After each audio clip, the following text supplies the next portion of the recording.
नमस्कार दोस्तों, आप सभी का स्वागत है हमारे चैनल पर। आशा करती हूँ कि आप सब ठीक और स्वस्थ होंगे। तो चलिए इसी के साथ बढ़ते हैं आज की मुख्य खबरों की ओर। दोस्तों, देश में अभी बहुत कुछ घटित हो रहा है। एक जहां देश में लोग कोरोना जैसी महामारी से जूझ रहे हैं, तो वहीं देश के कई हिस्सों में भारी बारिश होने के चलते बाढ़ आ चुकी है। साथ ही आर्थिक संकट से निपटने के लिए सरकार को उठाने होंगे 3 कदम। अब इसी बीच पीएम मोदी ने एक बड़ा ऐलान किया है, जिसकी सटीक जानकारी हम आपको इस वीडियो में देंगे। बस आप इस वीडियो के साथ अंत तक बने रहिए। इसी के साथ ही दोस्तों, आपको ले चलते हैं आज की मुख्य सुर्खियों की ओर, जहां आपको सबसे पहले बताएंगे देश में कोरोना का क्या है हाल।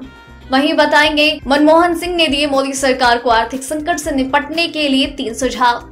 साथ ही बताएंगे 2 दिन बाद दुनिया को मिलेगी पहली कोरोना वैक्सीन, रूस कराएगा रजिस्ट्रेशन।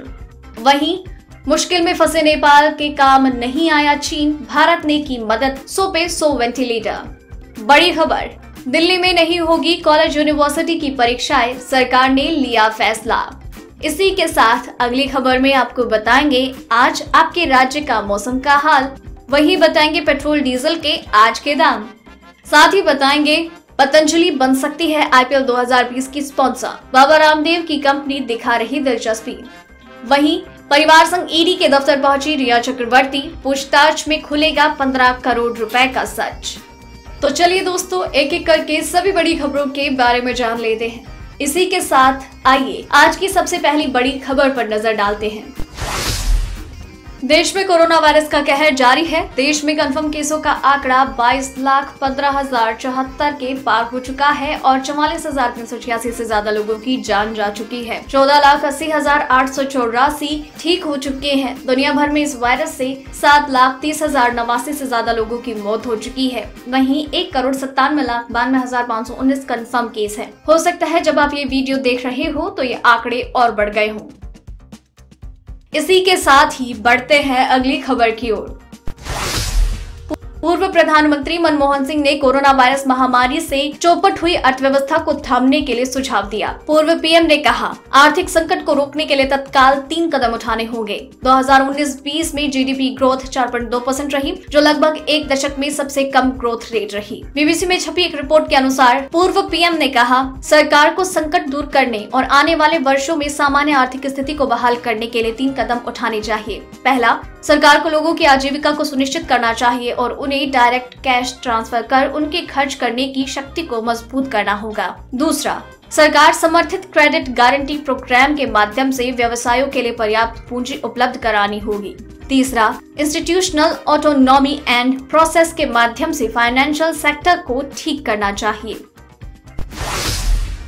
कोरोना वायरस के बढ़ते प्रकोप के बीच अब लोगों को इसके वैक्सीन का बेसब्री से इंतजार है। WHO के अनुसार पूरी दुनिया में इस समय 21 से ज्यादा वैक्सीन का क्लिनिकल ट्रायल चालू है। वैक्सीन को विकसित करने की प्रक्रिया में रूस सबसे आगे नजर आ रहा है। रिपोर्ट के अनुसार रूस 2 दिनों के बाद यानी कि 12 अगस्त तक इस वैक्सीन का रजिस्ट्रेशन कराएगा। रूसी अधिकारियों और विशेषज्ञों के दावों के अनुसार ये दुनिया की पहली कोरोना वैक्सीन होगी। रूस में कोरोना वैक्सीन को विकसित करने का काम गमलेया रिसर्च इंस्टीट्यूट की तरफ से किया जा रहा है। ये संस्थान रूस के स्वास्थ्य मंत्रालय के अधीन है। रूस के स्वास्थ्य मंत्री मिखाइल मुराशको के अनुसार अगर अंतिम चरण का ह्यूमन ट्रायल सफल रहा तो अक्टूबर महीने तक देश के लोगों को वैक्सीन देने का काम शुरू कर दिया जाएगा।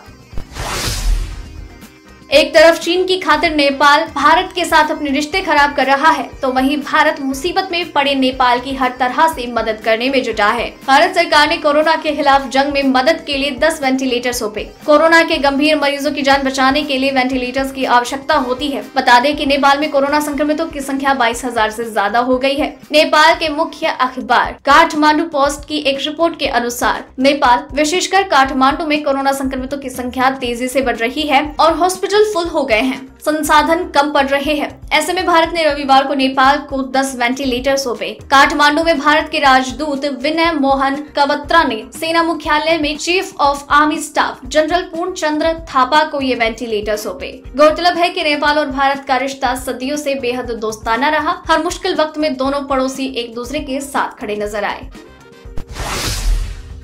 जम्मू कश्मीर में सुरक्षा बलों पर हमले के लिए पाकिस्तान की कुख्यात खुफिया एजेंसी ISI महिला ओवरग्राउंड वर्कर्स की भर्ती कर रहा है, जिससे साथ ही आतंकियों को सुरक्षा एजेंसियों की नजर से बचाया जा सके। सुरक्षा एजेंसियों की रिपोर्ट में खुलासा हुआ है कि पाकिस्तान से कश्मीर में आतंकी फंडिंग पर लगाम लगाने के बाद ISI ने अब आतंकियों की फंडिंग करने के लिए टिफिन प्लान बनाया है। सुरक्षा एजेंसी से जुड़े एक अधिकारी के अनुसार ISI सुरक्षा एजेंसियों की नजर से आतंकियों को बचाने के लिए महिला OGW का सहारा ले रही है। महिला OGW आतंकियों के ग्रुप को एक जगह से दूसरी जगह ले जाती है। जानकारी के अनुसार कुछ मामलों में ये देखा गया है कि महिला OGW लाइन ऑफ कंट्रोल से कश्मीर में घुसपैठ में कामयाब हुए आतंकियों की भी मदद करती है।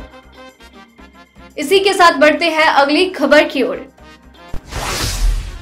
दिल्ली सरकार ने कोरोना संकट के चलते अपने साथी कॉलेज और विश्वविद्यालयों की इस साल आयोजित न हो सकी परीक्षाओं को न कराने का फैसला किया है। दिल्ली सरकार ने सुप्रीम कोर्ट को सूचित किया कि दिल्ली राज्य के विश्वविद्यालयों की परीक्षा रद्द कर दी गई है। UGC ने देश भर के विश्वविद्यालयों को अंतिम वर्ष की परीक्षाएं 30 सितम्बर तक आयोजित करवाने का निर्देश दिया था, जिसका 31 छात्रों ने सुप्रीम कोर्ट में याचिका दायर कर विरोध किया। छात्रों की दलील है कि कोरोना संकट काल में हर जगह हर छात्र के लिए परीक्षाओं में शामिल हो पाना संभव नहीं। बता दें कि कुछ दिन पहले ही UGC ने स्कूल कॉलेज की परीक्षाओं को लेकर गाइडलाइंस जारी की, जिसके अनुसार 30 सितंबर तक परीक्षा करवानी थी। साथ ही अंतिम वर्ष की परीक्षाओं को अनिवार्य बताते हुए इन्हें सितंबर के अंत में शुरू करवाने की अनुमति दी गई थी।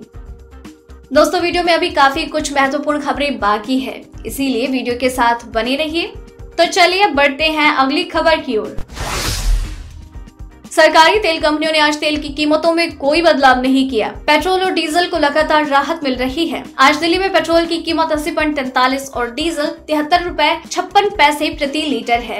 IOCL की वेबसाइट के अनुसार कोलकाता, मुंबई और चेन्नई में 1 लीटर पेट्रोल के दाम 82.05, 87.19 और 83.63 रुपए प्रति लीटर है, तो वहीं डीजल 77.06, 80.11 और 78.86 रुपए प्रति लीटर है।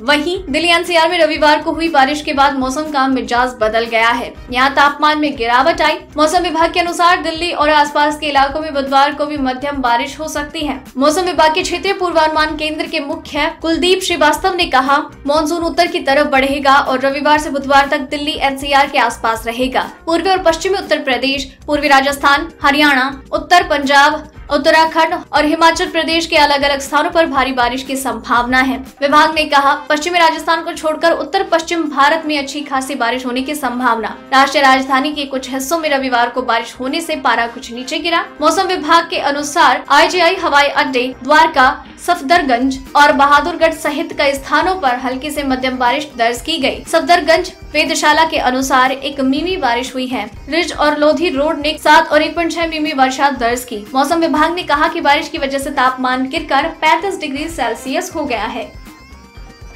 इसी के साथ बढ़ते हैं अगली खबर की ओर।